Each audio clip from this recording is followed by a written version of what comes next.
Paano kayong intercoastal?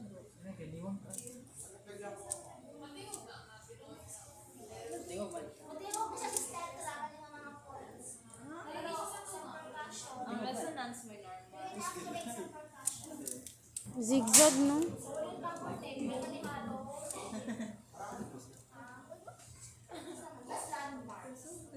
Mama,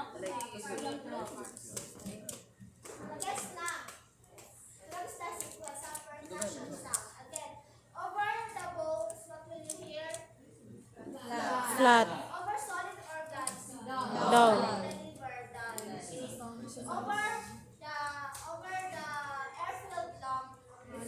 Resonance. Kapag ka ang buhang nadungog na is kanang tong drum-like pero mas kusog siya, meaning hyper resonance. mas daghang hangin sa sulod na o ka-imagine mo ng drum, na mas louder siya, okay? Mas dako siya o space. Very loud. Okay, that's loud. Pag if you are percussing over the intestines, it is a hollow organ. Although it's hollow, it's not resonant. Timpani.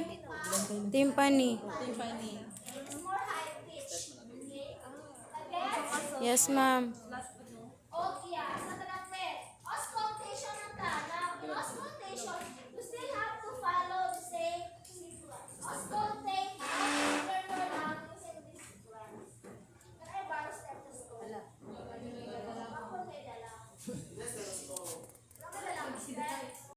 Sana all free check So, up. since you are listening with breath sound, you will be high pitch man ang atong breath sound. You will use diaphragm. Bell. You will use the Diaphragm. Ay, low pitch.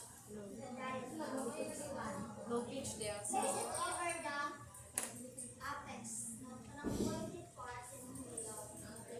So, using that sequence. So, you have to instruct the patient to inhale and exhale. Pwede pa taliko dun si Kuan, JM? Yung mga stethoscope in Pasend na lang. at his back. Ano daw? Ma'am, pwede. Pwede ba daw patalikan si Jay? Ma'am, di na mo makita, ma'am.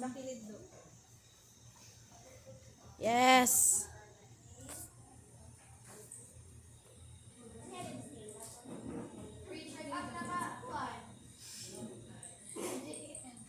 Balik ka dito, magbukas na lang.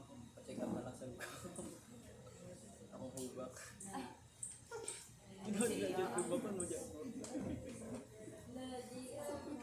Stethoscope. Patay. Wala may barang stethoscope. Tapos lot na daw ang lungs. Hindi mo na sa face. Pero tapos na to. Lawin na. Moros, dinoto na ako. Okay, you can go as far as this area, ma'am. Kasi you have to extend up to the base of the lungs. When your lungs expand, it will actually move downward. Ano na siya. So you can stretch out to this part. Balik ka rin. Depende on the side. Sometimes, Yes, ma'am. just follow this. Ning ending sa imong diri. Oh. You can do not have to be so complicated and inari. Pwede lang itong laksaw-laksaw ng bar. Ayaw, kadaghan na tayo eh. Okay, there are, importante lang is na sincerely mo, you were able to place this in all of the lobes. From the upper To the lower. to the Lower. What should be now the characteristic of the sound that you will hear later on? I will be discussing with you the normal breath sound.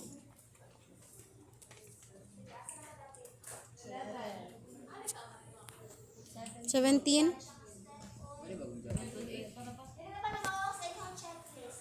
Hindi mo siya mao nga reference. Kasi, pero maura ni siya nga execution of the steps. Now, there are normal percussion sound. If you are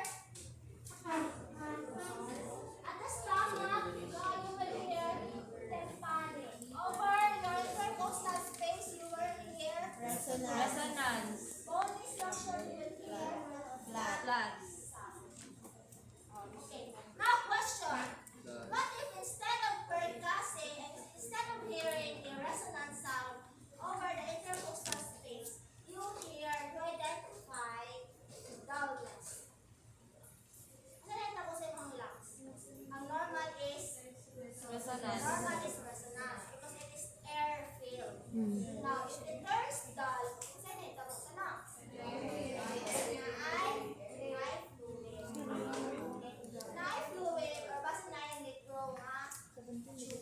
Babe, kaklase ko, babe. Never definite, no? Naka sa NSL, nagklase.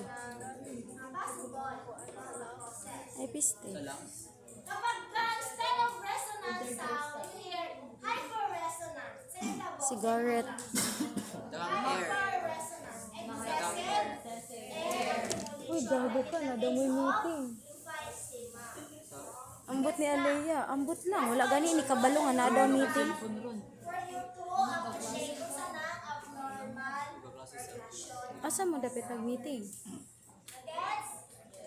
Okay, so we are now. 4? Na 8 tama namang klase do.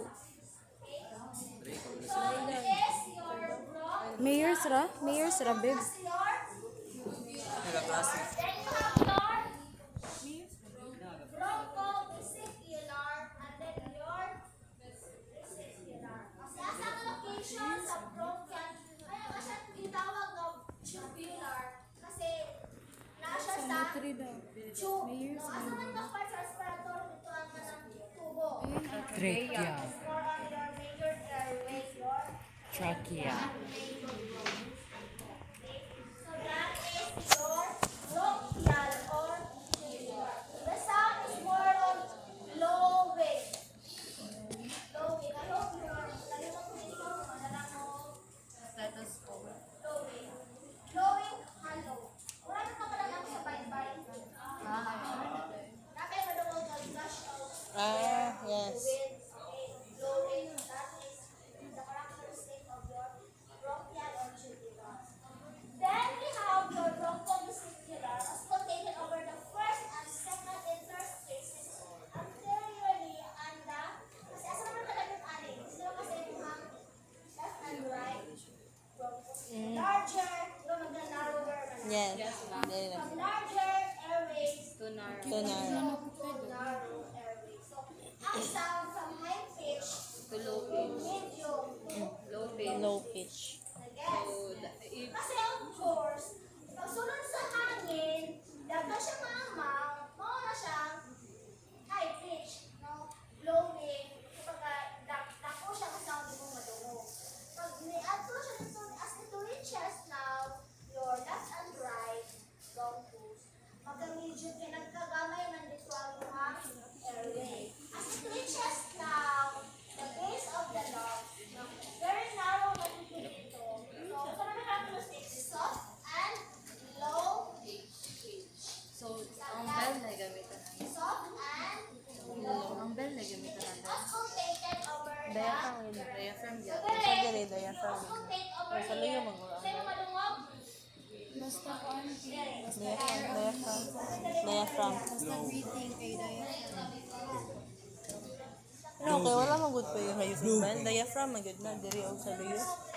Sound. Bro, kyan. Or tubular. Okay. Then, direct. Kasi this, labas sa taas. No, bronchial and tubular. Okay, as you move downward, nagka-medium pitch na siya. Medium pitch. Okay. This is your Bronchovesicular. vesicular. As you move to the farther Vesicular na siya.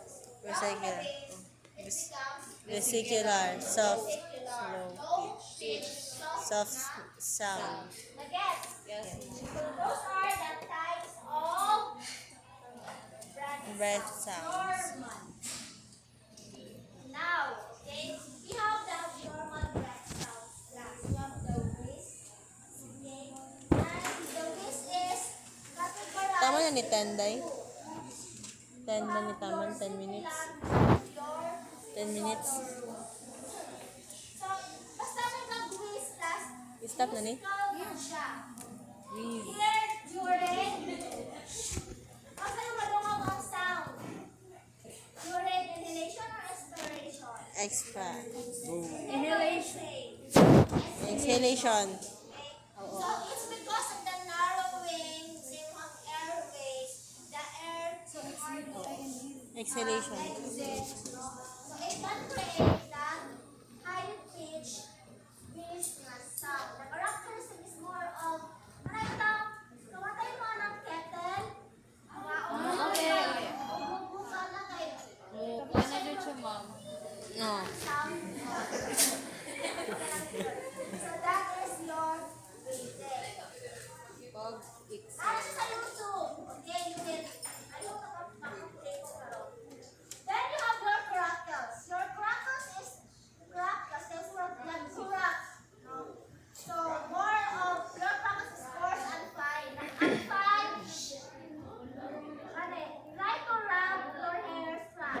Ah, like ka na, yes.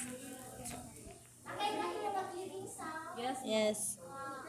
Five, let's do five crackles. Mm. Your course crackles is like, just imagine blowing a stone on a glass of water.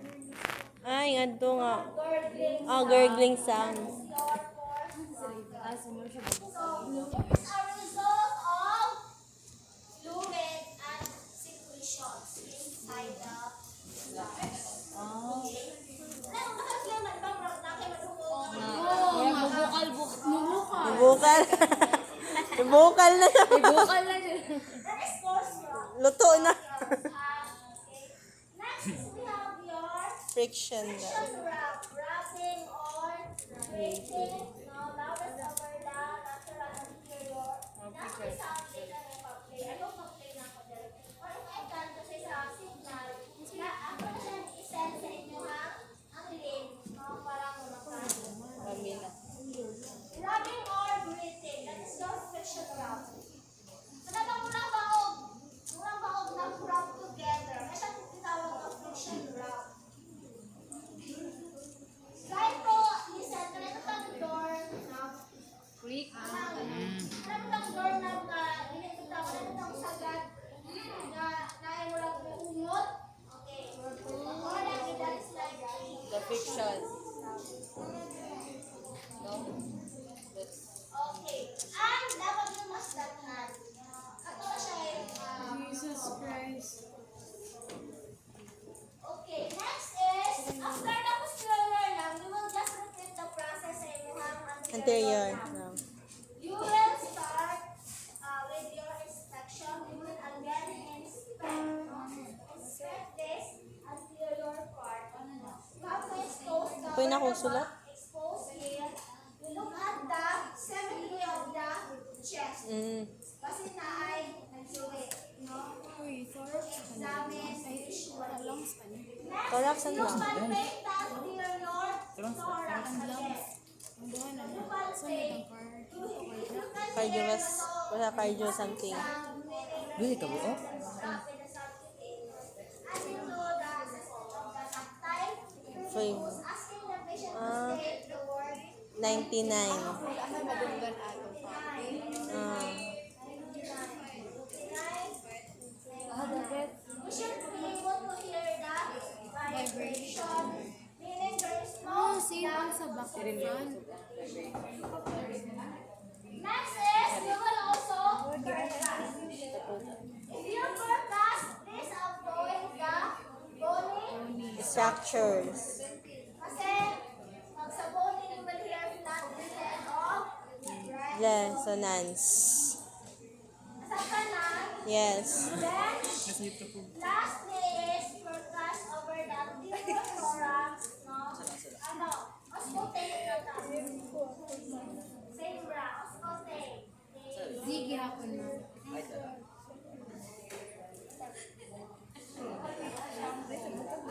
Ano?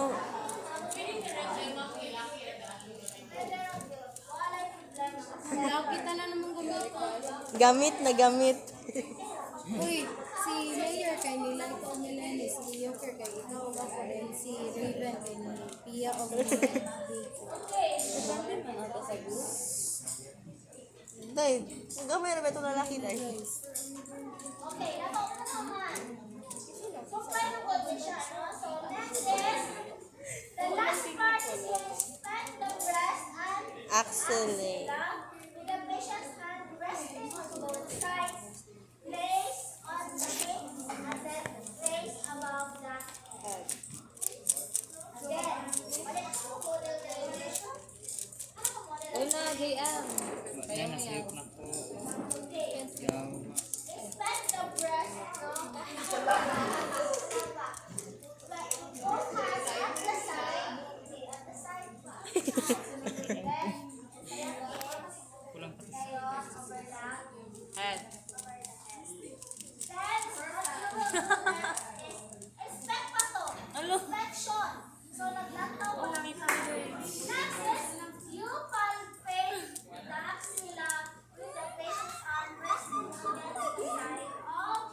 O, i-perkuan pang nipple, day. For this one, Daw? O, ipalpate. Ay, papay tang nito. do your assessment of the breast. Oh, inyo si Raven. So you may assist the patient in supine position. Pahilaon yung Yes. point sa bed and you do your assessment of the breast.